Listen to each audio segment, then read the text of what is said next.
Hello everyone, welcome to Pythagoras classes. তোমালোকে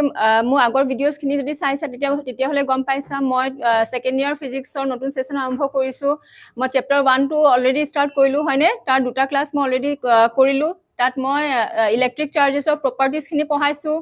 charges বোৰ কি হয় তাৰ প্ৰকাৰবোৰ কেনেকুৱা ধৰণৰ আছিল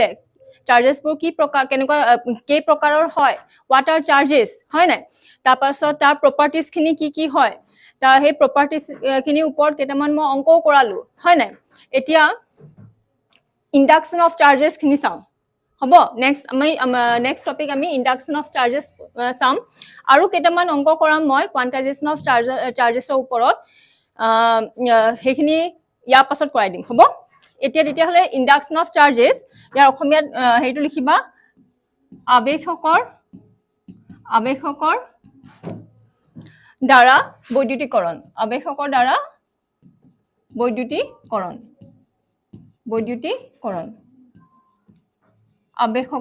বৈদ্যুতিকৰণ এতিয়া আবেশকৰ দ্বাৰা বৈদ্যুতিকৰণ ইন্ডাকশন অফ চাৰ্জেছ মানেনো কি what is induction of charges মানে কি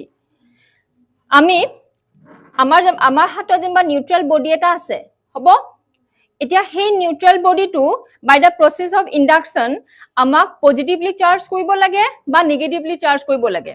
বুজি পাইছা এটা নিউট্ৰেল বডি এটা আছে আমাৰ হাতত আৰু সেই নিউট্ৰেল বডিটো আমাক পজিটিভলি চাৰ্জ কৰি দিব লাগে বা নেগেটিভলি চাৰ্জ কৰি দিব লাগে এতিয়া সেই প্ৰসেসটো আমি কেনেকৈ কৰিম এই প্ৰসেসকে আমি কি কও induction of charges year definition তোমালোকে এনেকৈ লিখিব পাৰা দা phenomena of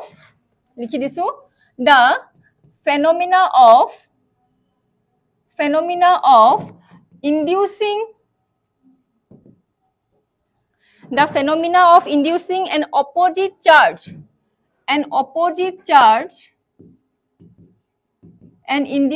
the phenomena of inducing an opposite charge on a neutral body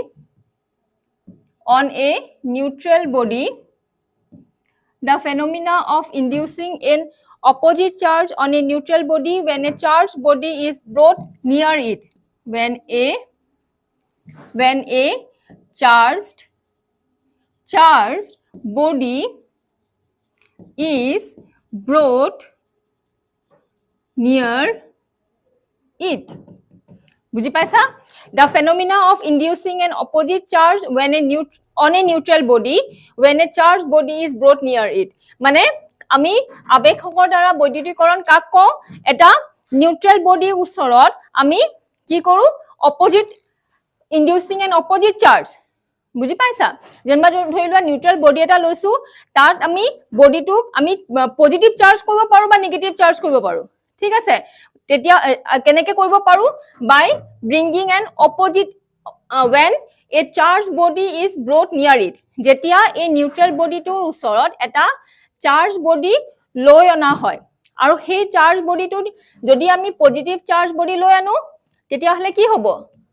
এই নিউট্ৰেল বডিটোৰ ওচৰত কি আহিব কি চাপ খাই আহিব পজিটিভলি চাৰ্জ বডিটোৰ ওচৰত কি চাপ খাই আহিব নেগেটিভ চাৰ্জ খিনি ইয়াৰ ওচৰত চাপ খাই আহিব আৰু নিউট্ৰেল বডিটোৰ ভিতৰত যিমান পজিটিভ চাৰ্জ আছিল সেই গুটে পজিটিভ চাৰ্জ খিনি কি হ'ব অপোজিট সাইডলে গুছি যাব বুজি পাইছা তো ইন্ডাকশন অফ চাৰ্জেছ আবেশকৰ দ্বাৰা বৈদ্যুতিকৰণ মানে কি নিউট্ৰেল বডি এটাৰ ওচৰত যদি আমি চাৰ্জ বডি এটা লৈ আনো বুজি পাইছা আধানযুক্ত বস্তু এটা যদি আমি লৈ আনো আৰু সেই আধানটো যদি সেই বডিটো যদি পজিটিভলি চাৰ্জ হয় তাত যদি ধনাত্মক আধান থাকে তেতিয়া হলে সেই ধনাত্মক আধান থকা বস্তুটো সেই নিউট্ৰেল বডিটোৰ ওচৰত কাক চাপি অহাৰ কাৰণে নিউট্ৰেল বডিটোৰ ভিতৰত কি হ'ব তাৰ যিমানখিনি নেগেটিভ চাৰ্জ আছিল সেই নেগেটিভ চাৰ্জখিনি পজিটিভ চাৰ্জ থকা বডিটোৰ ওচৰলে গুছি যাব আৰু অপোজিট সাইড চাৰ্জেছ খিনি আতৰলে গুছি আহিব বুজি পাইছা নিউট্ৰেল বডি মানে কি তাত পজিটিভ আৰু নেগেটিভ চাৰ্জেছ বোৰ সমান ভাগে থাকে হয় নাই তো সেই পজিটিভ আৰু নেগেটিভ চাৰ্জেছ বোৰ যে সমান ভাগে থাকে তাত নেগেটিভ চাৰ্জ খিনি আতৰি আহিব আৰু আতৰি আহি কাৰ ওচৰ গুছি যাব সেই পজিটিভ চাৰ্জ থকা বডিটোৰ ওচৰলে গুছি যাব আৰু সেই পজিটিভ চাৰ্জ খিনি কি হ'ব আতৰলে গুছি আহিব বুজি পাইছা because same charges repel each other opposite charges এট্ৰাক্ট ইচ আদাৰ হয় নাই এনেকে এতিয়া চোৱা ধৰি লৈছো ফাৰ্স্ট প্ৰথমক যেনবা আমি বডি এটা ধৰি লৈছো first process to charging by induction of charging by induction of positive charge induction of positive charge ঠিক আছে in charging by induction of positive charge মানে positive charge body এটা আমি কি কৰিম এতিয়া সেই নিউট্ৰেল বডিটো ওচৰলৈ লৈ আনিম তেতিয়া হলে কি হ'ব সোৱা by induction of positive charge বা আমি এনেকে কৰিব induction of positive charge মানে এই বডিটো যোনটো নিউট্ৰেল বডি আছিল সেই নিউট্ৰেল বডিটোক আমি কি কৰিব বিচাৰিছো পজিটিভলি চাৰ্জ কৰিব বিচাৰিছো ইয়াত মানে পজিটিভ চাৰ্জ ইনডিউস কৰিব বিচাৰিছো তেতিয়া হলে কি হ'ব ইয়াৰ এই বডিটো যদি আমি এই বডিটো যোনটো আছে যোনটো নিউট্ৰেল বডি আছে সেই নিউট্ৰেল বডিটো আমি কমপ্লিটলি পজিটিভলি চাৰ্জ বডি কৰিব বিচাৰিছো তাত গুটেখিনি পজিটিভ চাৰ্জ ইনডিউস কৰিব বিচাৰিছো তেতিয়া হলে কি কৰিব লাগিব এই নিউট্ৰেল বডিটো ওচৰত এটা নেগেটিভলি চাৰ্জ বডি আনিব লাগিব সেই নেগেটিভলি চাৰ্জ বডিটো যেতিয়া এই নিউট্ৰেল বডিটো ওচৰলৈ আমি কাক চাপি আনিম তেতিয়া কি হ'ব ইয়াৰ ভিতৰত থকা পজিটিভ চাৰ্জ খিনি গুটেখিনি এই বডিটো ওচৰলৈ গুছি আহিব হয় নাই আৰু নেগেটিভ চাৰ্জ খিনি কি হ'ব অপোজিট সাইডত একুমুলেট হৈ যাব বুজি পাইছা অপোজিট সাইডত একুমুলেট হৈ যোৱাৰ লগে লগে সোৱা এনেকুৱা ধৰণৰ আমি স্ট্ৰাকচাৰ এটা পাম হয় নাই এনেকুৱা ধৰণৰ আমি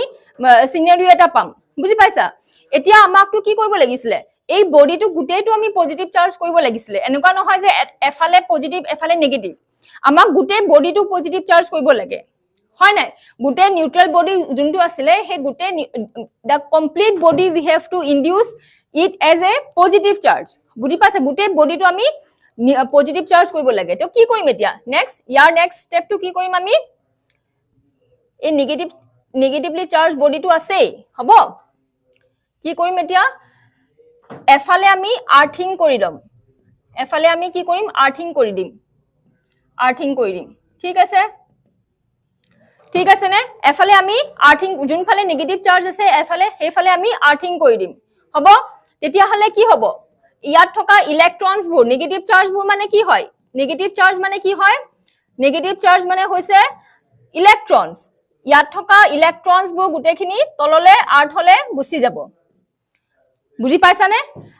যোনখিনি এই সাইডত থকা ইলেক্ট্ৰনছ খিনি আছিল সেই ইলেক্ট্ৰনছ খিনি গুটেখিনি কি কৰিব আৰ্থলে গুছি যাব আৰ্থিং কৰাৰ ফলত বুজি পাইছা এতিয়া আৰ্থলে গুছি গৈছে মানে কি হৈছে আমাৰ স্ট্ৰাকচাৰটো আমি কেনেকুৱা পাম বডিটো আমি কেনেকুৱা ধৰণৰ পাম এতিয়া চোৱাচোন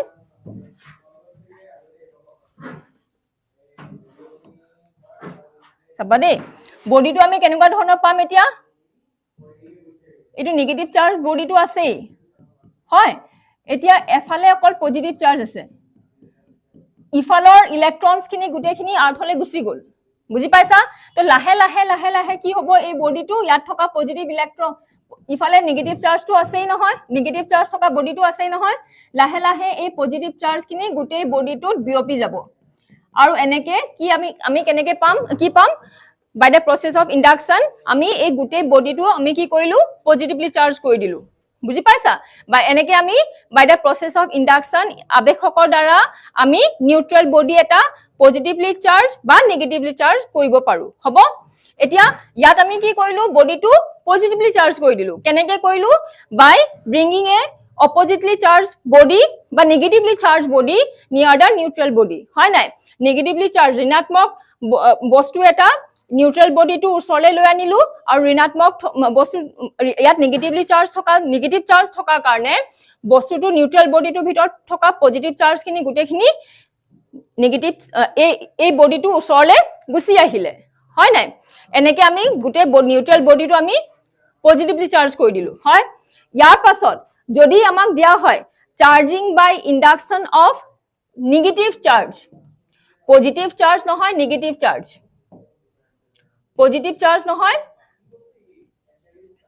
পজিটিভ চাৰ্জ নহয় negative charge charging by induction of negative charge তেতিয়া হলে কি কৰিম এতিয়া এই বডিটো আমি পজিটিভ চাৰ্জ নহয় নেগেটিভ চাৰ্জ কৰিব লাগে তেতিয়া কি কৰিম প্ৰসেসটো সব একেই ইয়াত বাস আমি এই বডি যোনটো আনিছিলো বাহিৰৰ পৰা যোনটো বডি আনিছিলো নিউট্ৰেল বডিটো ওচৰলে সেই বডিটো কি কৰিম কি হ'ব নেগেটিভ চাৰ্জ নহয় পজিটিভ চাৰ্জ হ'ব এই বডিটো পজিটিভ চাৰ্জ হোৱাৰ লগে লগে ইয়াৰ ভিতৰত থকা নিউট্ৰেল বডিটোৰ ভিতৰত থকা নেগেটিভ ইলেক্ট্ৰনছবোৰ কি হ'ব এফালে গুছি আহিব আৰু পজিটিভ চাৰ্জবোৰ হিফালে একুমুলেট হৈ থাকিব হয় এতিয়া আমি একে ধৰণে এই বডিটো গুটেটো আমি ইলেক্ট্ৰন কি কৰিম এতিয়া হেৰি বাই দ্য প্ৰসেস অফ আৰ্থিং কৰি পিনে ইয়াত থকা পজিটিভ আৰু নেগেটিভ ইলেক্ট্ৰন আৰু আৰ্থটো ইলেক্ট্ৰনছৰ ভাণ্ডাৰ হয় আমি জানো অচেন অফ ইলেক্ট্ৰনছ হয় নাই হয়নে তেনেকে পজিটিভ আৰু নেগেটিভ ইলেক্ট্ৰনছবোৰ এট্ৰেক্ট কৰিব আৰু গোটেই বডিটো কি হ'ব নেগেটিভলি চাৰ্জ কৰি দিব বুজি পাইছা পজিটিভ চাৰ্জ খিনি গুটেখিনি আৰ্থলে গুছি যাব আৰ্থলে গুছি যোৱাৰ লগে লগে কি হ'ব গুটে নিউট্ৰেল বডিটো কি হ'ব এতিয়া নেগেটিভলি চাৰ্জ হৈ যাব বুজি পাইছা অকল ইয়াত নেগেটিভ চাৰ্জ খিনি থাকি যাব হ'ব ইয়াত যেনেকে পজিটিভ চাৰ্জ আছিলে ইয়া আগৰ স্টেপত যেনেকে আমি অকল গুটে বডিটো পজিটিভলি চাৰ্জ কৰি দিছিলো এবাৰ আমি গুটে বডিটো নেগেটিভলি চাৰ্জ কৰি দিম বুজি পাইছা নে হ'ব এইখিনি বস্তু জাস্ট তোমালোকক বুজিবলৈ আছিলে কেনেকে আমি ইন্ডাকশনৰ প্ৰসেসৰ দ্বাৰা নিউট্ৰেল বডি এটা চাৰ্জ কৰিব পাৰো হ'ব ঠিক আছে তেতিয়া হলে নেক্সট এতিয়া আমি অংক কেইটামান কৰোচোন কোয়ান্টাইজেশনৰ হ'ব তোমালোকৰ এক্সাম্পলৰ 1.1 এক্সাম্পল যোনটো আছিলে সেই অংকটো কৰি লওঁ এনসিআৰটি কিতাপৰ এক্সাম্পল নম্বৰ 1.1 হ'ব এনসিআৰটি কিতাপৰ এক্সাম্পলছ বোৰ তোমালোকে এটাও বাদ নিদিবা দেই এক্সাম্পলছ বোৰটো ইম্পৰ্টেন্ট হয় লগতে এনসিআৰটি কিতাপৰ এক্সাৰসাইজৰ যোনখিনি অংক আছে সেইখিনিও তোমালোকে প্ৰেক্টিস কৰিবা হ'ব কিন্তু প্ৰথমত এক্সাম্পলছ গুটেইখিনি কমপ্লিট কৰিবা হ'ব এক্সাম্পল 1.1 মই কোৱেশ্চনটো ইংলিছতে লিখি দিম কিন্তু অসমীয়াটো মই বুজাই দিম হ'ব কোৱেশ্চনটো কি আছে লিখি লওঁ if 10 to the power 9 electrons move out of a body to another body move out of a body to another body move out of a body to another body every second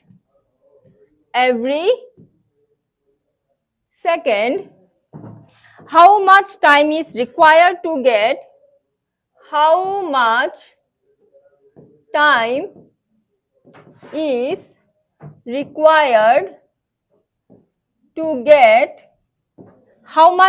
is required to get a total charge of 1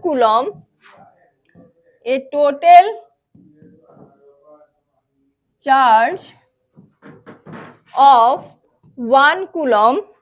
on the other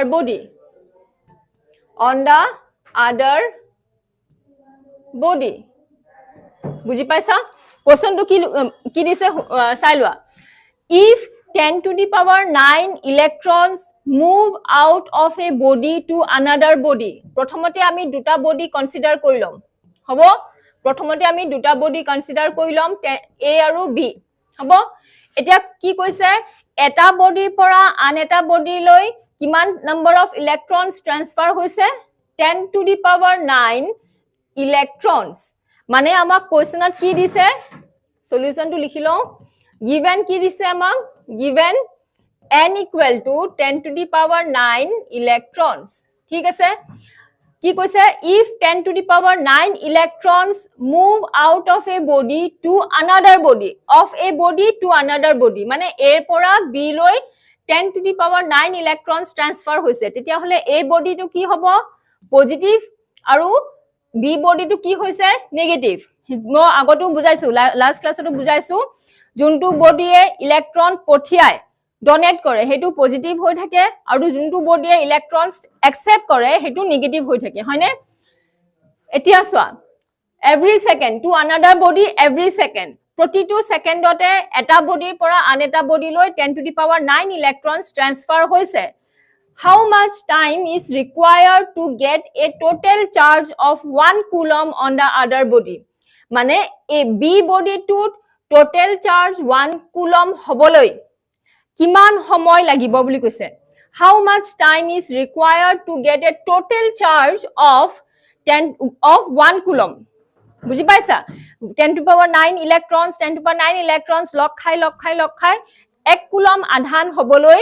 কিমান সময় লাগিব বুলি কৈছে প্ৰতিটো সেকেন্ডতে 10 to the power 9 electrons to a body পৰা b body লৈ transfer হৈ আছে নহয়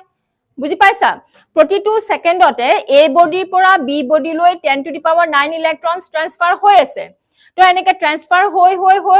1 কুলম আধান জমা হবলৈ b বডিত কিমান সময় লাগিব বুলি সুধিছে বুজি পাইছা তো কি হ'ব given n equal to 10 to the power 9 electrons আমি হেতু লিখিলম এতিয়া quantization of charges or মতে কি আছিল ফর্মুলাটো q equal to ne আছিল হয় নাই q equal to ne এতিয়া আমি কি উলিয়াই লম প্ৰথমতে q টো উলিয়াই লম n কিমান আছে 10 to the power 9 electronic charge কিমান হয় 1.6 into 10 to the power minus 19 coulomb এটো আমি জানোৱে হয়নে তো চার্জ টু উলিয়ালম q ইকুয়াল টু কিমান হ'ব 1.6 into 10 to the power 9 minus 19 coulomb মানে হ'ব 1.6 into 10 to the power 9 minus 19 মানে কি minus 10 কুলম হয়নে মানে q ইকুয়াল টু আমি পালো 1.6 into 10 to the power minus 10 coulomb হ'ব that is মানে কি প্রতি সেকেন্ডতে ইয়াত যে কোশ্চেনত দিছে যে 10 to the power 9 ইলেক্ট্ৰনস প্ৰতি সেকেন্ডতে a বডি পৰা b বডি লৈ ট্ৰান্সফাৰ হৈছে হে 10 to the power 9 ইলেক্ট্ৰনছত চাৰ্জ কিমান আছে বুলি কৈছে আমি কিমান উলিয়ালো 1.6 into 10 to the power minus 10 coulomb বুজি পাইছা মানে a body pora that is 1.6 into 10 to the power minus 10 coulomb gets transferred from one body in 1 second বুজি পাইছা মানে 1 সেকেন্ডত কিমান কুলম চার্জ ট্রান্সফার হৈছে তাৰ মানে 1.6 into 10 to the power minus 10 coulomb হ'ব আমাক সুধিছে কিমান 1 কুলম চার্জ হয় তো 1 কুলম চার্জ আধান 1 কুলম আধান ট্রান্সফার হবলে হলে কি হ'ব লাগিব 1 বাই উপৰ লিখি দিছো দেই উপৰ লিখি দিছো ইয়াত সাইডতে লিখিছো বা 1 বাই হ'ব 1 বাই 1.6 into 10 to the power minus 10 second হবনে 1 by 1.6 into 10 to the power minus 10 second এটো 1.6 টু যদি ডেসিমেল টু অটৰাই দিও হ'ব 10 by 16 into 10 to the power 10 হয়নে তেতিয়া হলে এটো তোমালোকৰ যদি ক্যান্সেল কৰা আনসাৰটো ওলাব 6.25 into 10 to the power 9 seconds ঠিক আছে মানে 1 কুলম আধান ট্রান্সফার হবলৈ হলে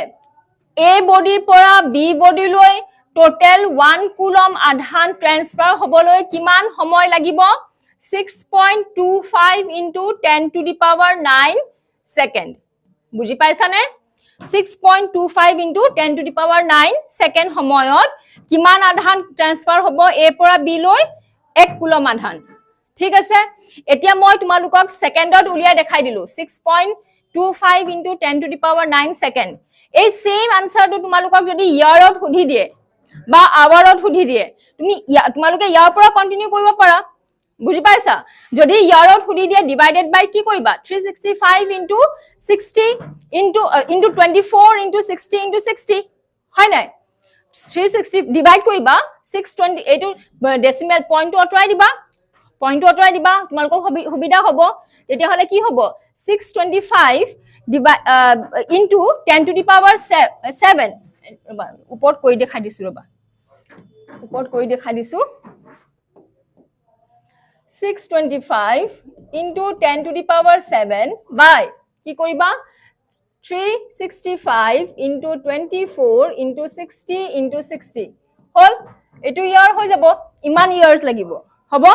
এটো যদি তোমালোকে ক্যালকুলেট কৰা নহয় তেতিয়া হলে ইয়াৰ আনসাৰ হ'ব 198.18 year হ'ব 18 year এটো approximately 200 লিখি দিব পাৰা ঠিক আছে ইয়াৰ্স 200 ইয়াৰ্স হব মানে 200 বছৰ লাগিব ইয়াৰ মতে ঠিক আছে 200 বছৰ লাগিব বুলি কৈছে 6 সেকেন্ডত যদি উলোৱা 6.25 into 10 to the power 9 second 10 to the power 9 second আৰু যদি ইয়াৰত উলোৱা তেতিয়া হলে approximately 200 years লাগিব বুলি আনসাৰ ওলাইছে হ'ব তেতিয়া হলে ক্লিয়াৰ হৈছে ন এইটো এক্সাম্পল নম্বৰ 1.1 ক্লিয়াৰ হৈছে আৰু এটা অংক কৰাও তোমালোক এনেকুৱা ধৰণৰ অংক আগতে পৰীক্ষাত আহিছে হ'ব কৰাই দি ৰবা লগতে কোয়ান্টাইজেশন এই বস্তুটো quantisation of charge properties of charge or quantization of charge বুলি এটা আছে সেই quantization of charge to তোমালোকৰ পৰীক্ষাত খুবেই আহে দেই fill in the blanks তো আহে তাৰপাছত তোমালোকৰ ইফালে MCQ তো আহি যায় অংকটো আহে বা assertion reason তো আহি যায় যিকোনো প্ৰকাৰত আহে কিন্তু আহে quantization of charge ৰ ওপৰত অংক বা টপিক এটা কোৱেশ্চন এটা সেই টপিকৰ ওপৰত কোৱেশ্চন এটা প্ৰতিটো বছৰে আহে হ'ব তো অংক এটা আৰু এটা অংক কৰো যেহেতু ইমান ইম্পৰ্টেন্ট কোৱেশ্চন হয় টপিক যি হয় যেহেতু হয় নাই লিখো কোৱেশ্চনটো a polythene piece rubbed with wool is found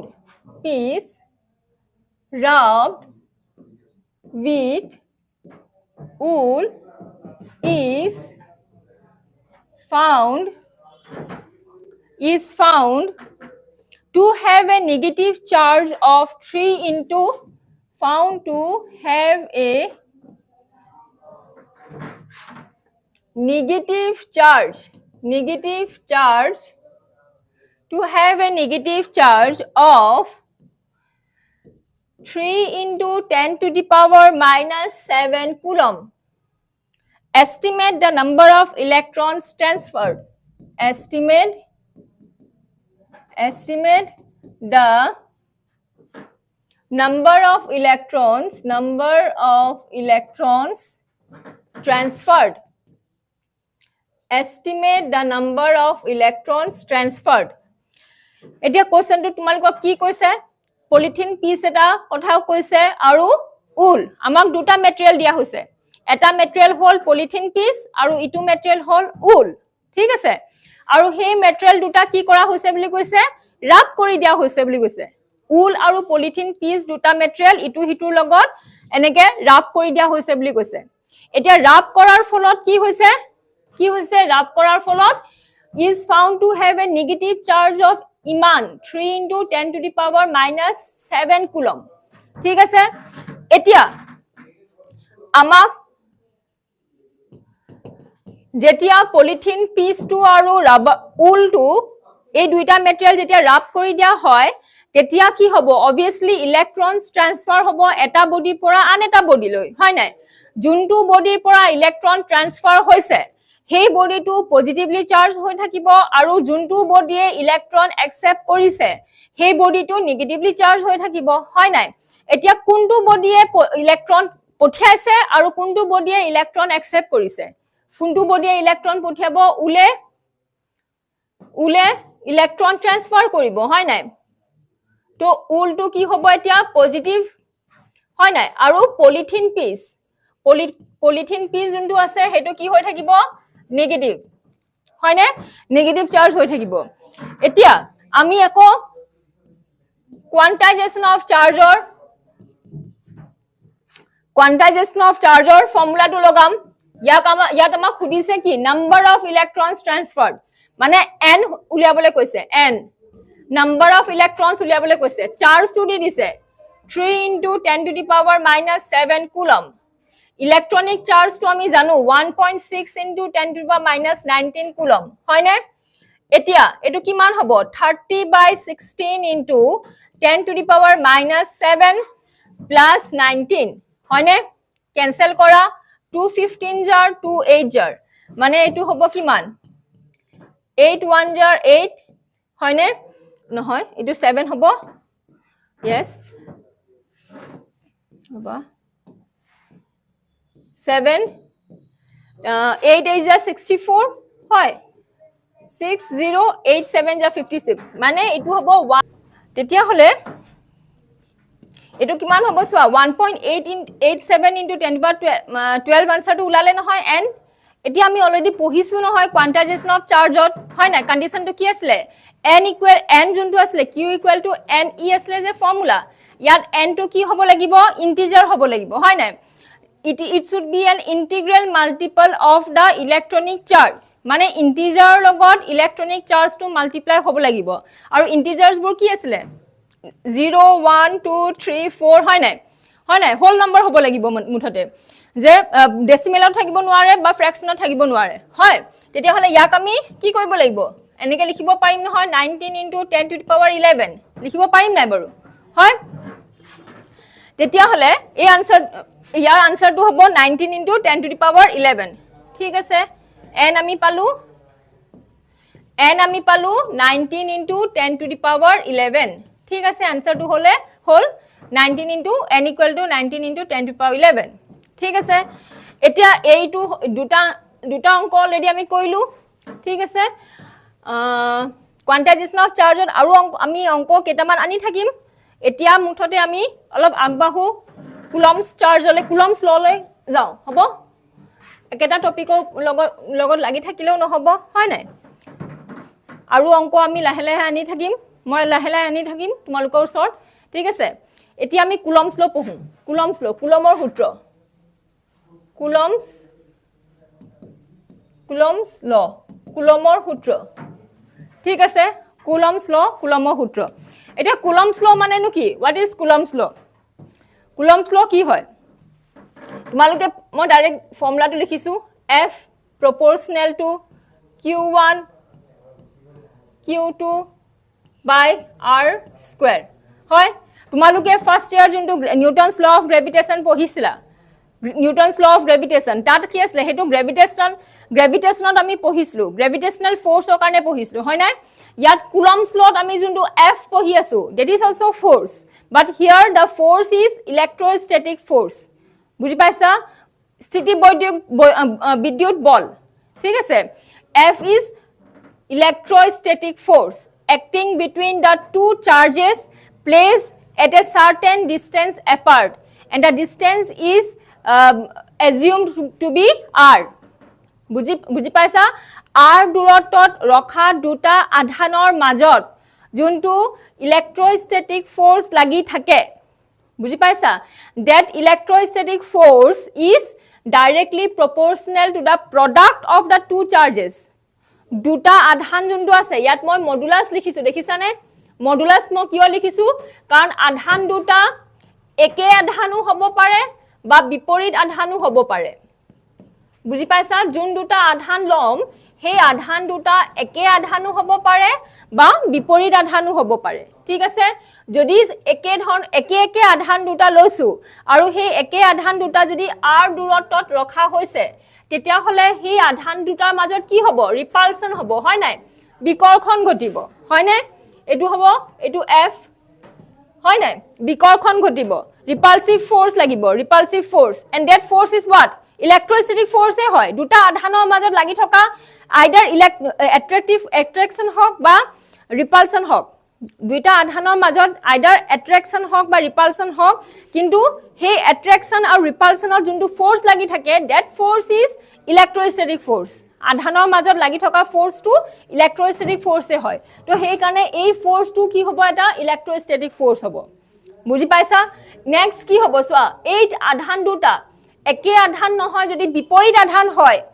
তেতিয়া হলে সেই বিপৰীত আধান দুটা যদিও আমি r দূৰত্বত ৰাখিছো তেতিয়া হলে সেই আধান দুটাৰ মাজত যোনটো ইলেক্ট্ৰোস্ট্যাটিক ফোর্স লাগিব that electrostatic force is what type of force attractive force বুজি পাইছা যেহেতু অপোজিট চার্জ আছে তো অপোজিট চার্জ দুটাৰ মাজত কি হ'ব অ্যাট্রাকশন হ'ব হয় নাই বুজি পাইছা এতিয়া এই যে নেগেটিভ চার্জ ললো তো ইয়াত আমি সাইন টু দি নেথাকো বুজি পাইছা ইয়াত আমি সাইন টু এটা পজিটিভ এটা নেগেটিভ বুলি আমি এনেকা দি নেথাকো সেই কাৰণে মই ইয়াত মডুলাস লিখি দিছো বুজি পাইছা তো কুলম্বস ল মতে কি হ'ব it is the electrostatic force of attraction it is the electrostatic force of attraction or repulsion. স্থিতি বৈদ্যুতিক মানে দুটা একে আধান বা বিপৰীত আধানৰ মাজত লাগি থকা স্থিতি বিদ্যুৎ বল বা স্থিতি বৈদ্যুতিক বল যোনটো আছে সেই স্থিতি বৈদ্যুতিক বলটো বা স্থিতি বিদ্যুৎ বলটো কাৰ লগত সমানুপাতিক হয় আধান দুটাৰ পূৰণফলৰ লগত সমানুপাতিক হয় আৰু কি হয় এই আধান দুটাৰ মাজৰ যোনটো দূৰত্ব হয় আধান দুটাৰ মাজৰ যোনটো দূৰত্ব আছে সেই দূৰত্বৰ কি হয় it is inversely proportional to the square of the distance between the two charges বুজি পাইছা এই আধান দুটাৰ মাজৰ দূৰত্বৰ বৰ্গৰ ব্যস্তানুপাতিক হয় বুজি পাইছা আধান দুটাৰ মাজৰ দূৰত্বৰ বৰ্গৰ ব্যস্তানুপাতিক হয় কি হয়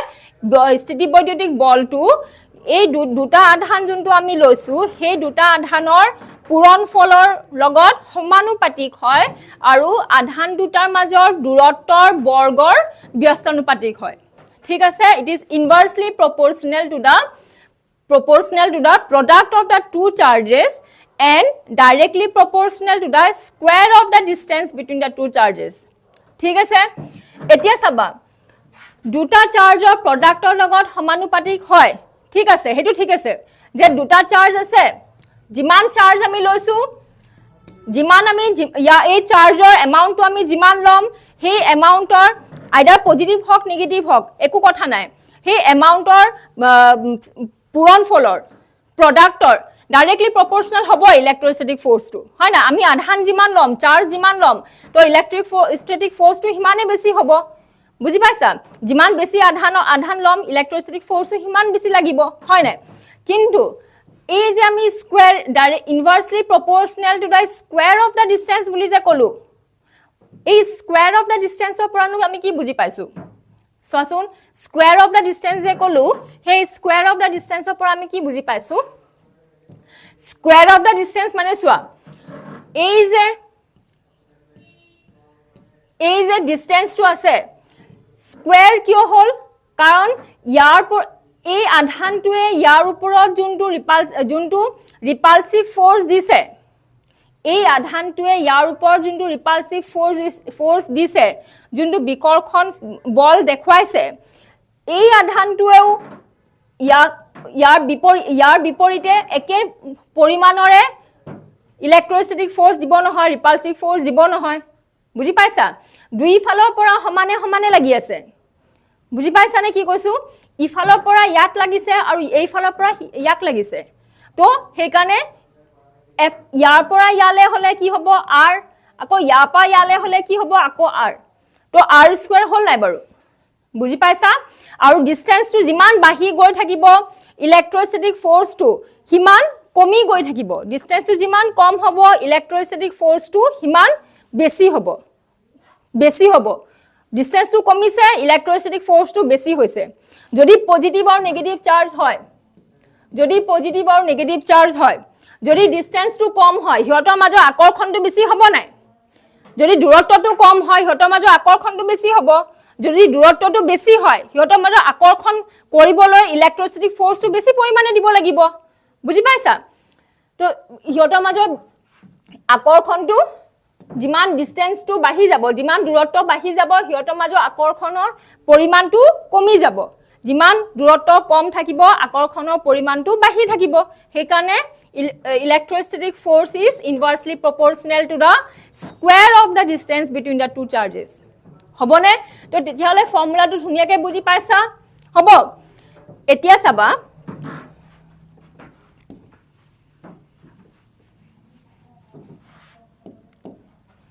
ইয়াত যে সমানুপাতিক সিম্বলটো আছে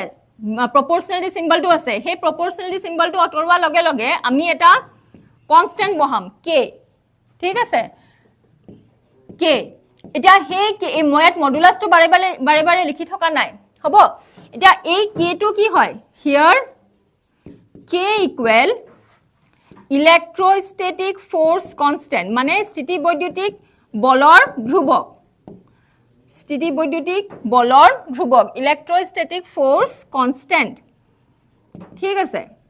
আৰু ইয়াত আমি k আমি কি বুলি কওঁ k equal to 1/4 pi epsilon naught ঠিক আছে নে k কি হল k সমান হল 1/4 pi epsilon naught ইয়াৰ ভ্যালুটো সদায় মনত ৰাখিবা আৰু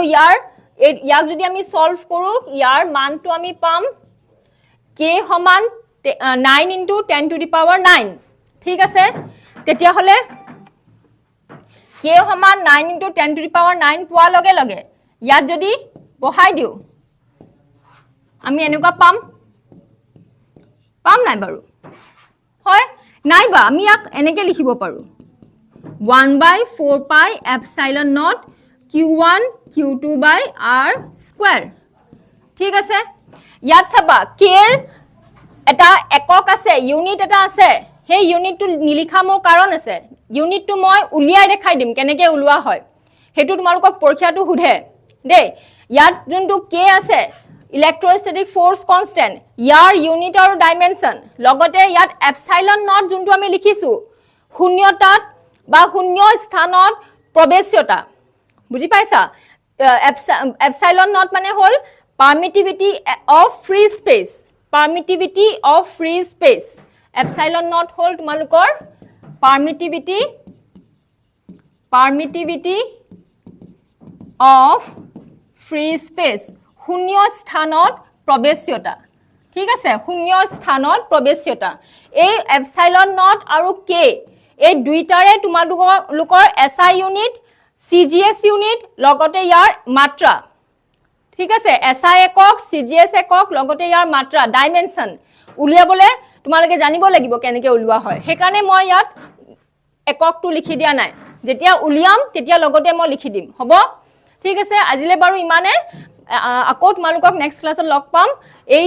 টপিকটো আকৌ তাতে আমি কন্টিনিউ কৰিম হ'ব